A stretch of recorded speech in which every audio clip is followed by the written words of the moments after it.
Thank you very much, Mr. Speaker. Mr. Speaker, sir, I would like to start by sending my condolences to the family and friends of the late Albert Ojwang. What happened to him is indeed a sad incident,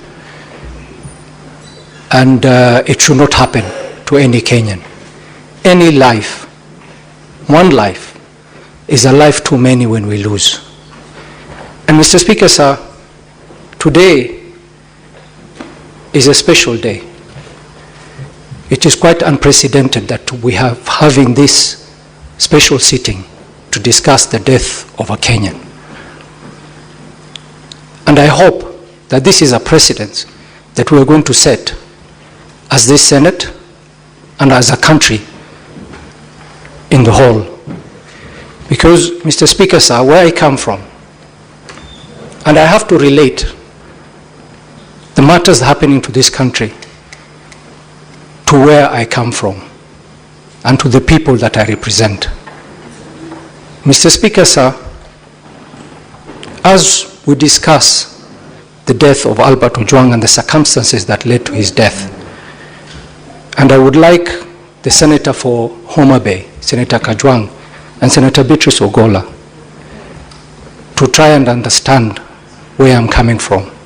In no way am I trying to disrespect this very sitting today here. But I would like to see some level of fairness in this country. I would like to see that the life of any Kenyan, anywhere, is important to all of us.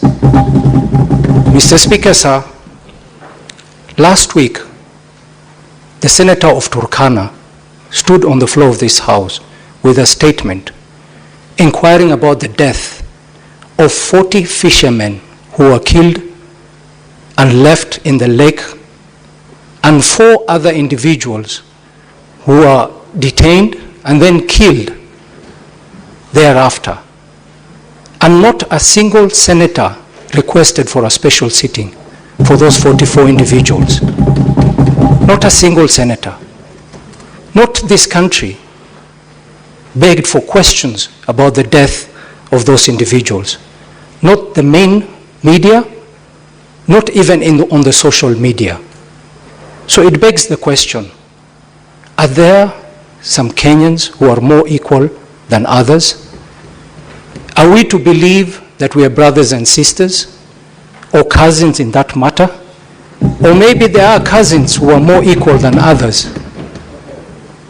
Or is a death of a young man such as Albert Ojwang an opportunity for political expediency? Whether on the main media or the social media?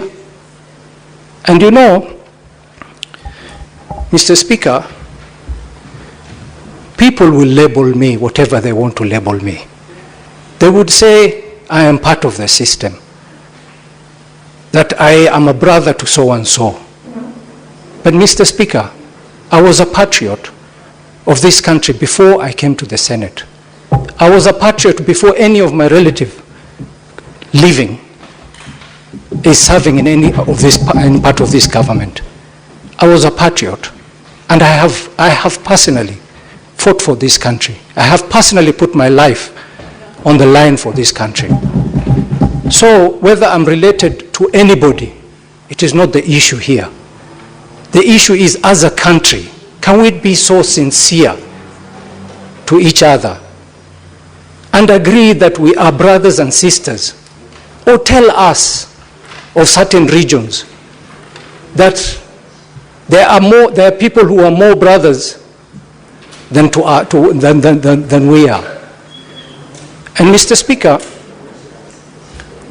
when I sit here and I listen to senior citizens, senior senators speak on the floor of the House, and then remind this country of the Arab Spring, I have tremendous respect for Senator Dr. Boni Khalwale. I have tremendous respect for him. He's a leader in this House. I have tremendous respect for Senator Wambua. But they both mentioned the Arab Spring. Senator Wambua yesterday, today Senator Boni Khalwale, reminding us as a country of the Arab Spring, reminding the youth of this country about the Arab Spring. What happened subsequently after the Arab Spring? Any of those countries, mention them. Have they benefited in any way? Constantly reminding the youth of this country that you have an option, and that option is the Arab Spring. Look at the Arab Spring. Take an example from them and superimpose it on this country. Mr. Speaker, sir, that is very unfortunate. We shouldn't be going that way. Mr. Speaker, sir, we must remember that any seeds that we sow today, we will reap the results not far too long. If we want to sow the seeds of disconnect, of inequality, of some regions being better than others, it will be very unfortunate, and we will continue in that path. I would want to beg this House.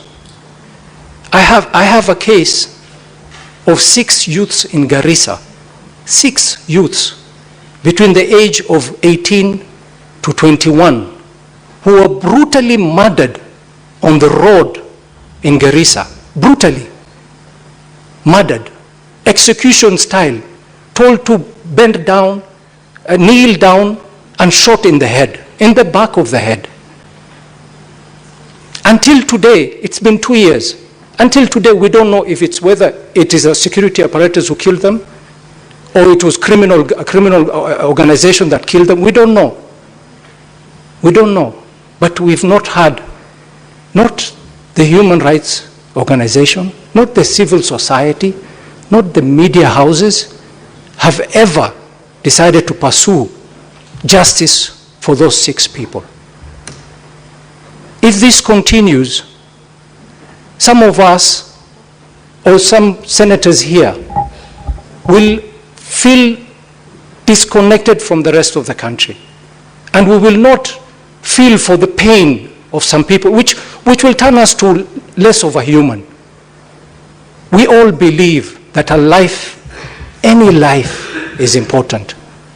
And I want to beg this House, if this is the precedence we are setting, let us keep it to this. Let's not use this as a political opportunity to get mileage for whatever matter. The next death of any Kenyan, let's have a special sitting and discuss the circumstances to the death of that Kenyan. Mr. Speaker, sir, going to my question, I would like to ask the member of IPOA, representing IPOA today here. She had mentioned the issue of CCTV, and I know many senators have asked a question about the CCTV. And I was a bit curious to know how many of our police stations have CCTV, and how many of those cameras are placed within the cells of those police stations. And if in that particular case, in the case of Albert Ojwang, were those CCTVs working even before IPOA decided that they were interfered with? And my next question is to the IG. IG had stated here that when they moved the deceased Albert Ojwang from the cell to Magathi police station, he was declared dead upon arrival. Was he alive at the time he was moved from the station? That is something we missed in his submission. My final question to the IG, I'm just wondering out loud, why do the police arrest people in certain areas and transport them to Nairobi for investigation?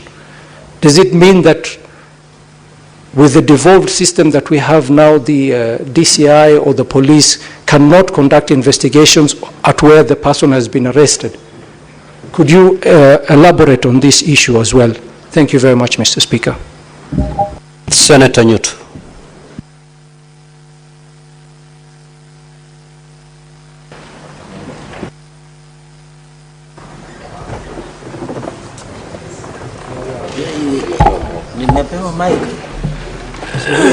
Thank you, Mr. Speaker. I'll be very fast in my questions. Mr. Speaker, I would like to first remind both the CS and the IG that the reason why the Kenya Police Service is Kenya Police Service today and not Kenya Police Force, why that transformation